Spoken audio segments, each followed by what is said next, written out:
All right, folks, Mark here again, cooking books, bringing the information. Y'all know how I do. So if you've been looking at my videos, you know I'm doing, like I said, I'm writing my book, and I'm doing nature versus nurture, and I'm doing just a lot of research, historical research, just studying everything that I can on the subject matter, so I can really bring, cook the books, and make sure that the meal is well prepared and that people are licking their fingers, coming back for seconds, and the itis begins to kick in.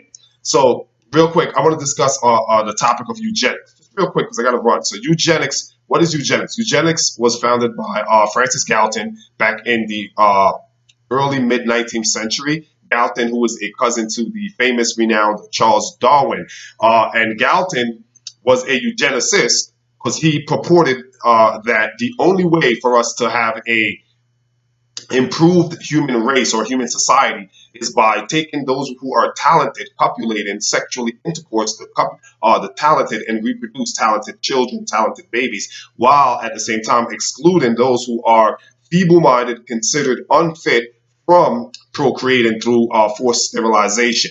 And this is where you had certain forced sterilizations taking place in the early 20th century, early 1900, 1904, 1901, 1908. There were a lot of forced sterilization taking place. And this had its inception in this Galtonism, which is eugenics, which came out of Darwinism. And social Darwinists, you had people like Margaret Sangerism, who was also a eugenicist, who believe in the only way, again, to cure the ills of humanity is by excluding or preventing those who are considered unfit, feeble-minded, morally deprived, debased from reproducing other criminal-minded children, because they believe that it was in your biology. The behavior is in your biology, it's in your genes, so you can inherit that, and that belief also has its roots in Mendel's law, where he did the experiment with the peas, right? So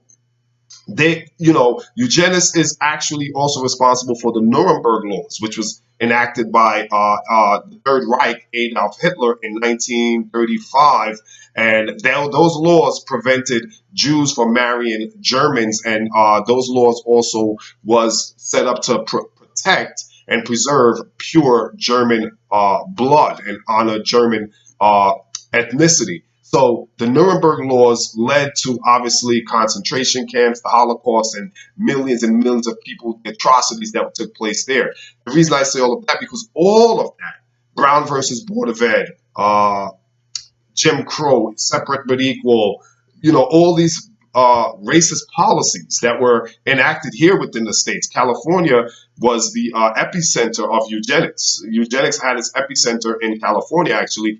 Contrary to popular belief, a lot of people think it actually started or had its inception in Germany, Nuremberg, but it actually began in California here in the United States. In fact, it was propagandized to the Third Reich, and they ran with it, and we saw, what happened. Then we had the Nuremberg trials, for which was a military tribunal for the criminal acts against humanity that was committed by the higher ups in the Third Reich. The higher ups being doctors, lawyers, military officers, etc., etc.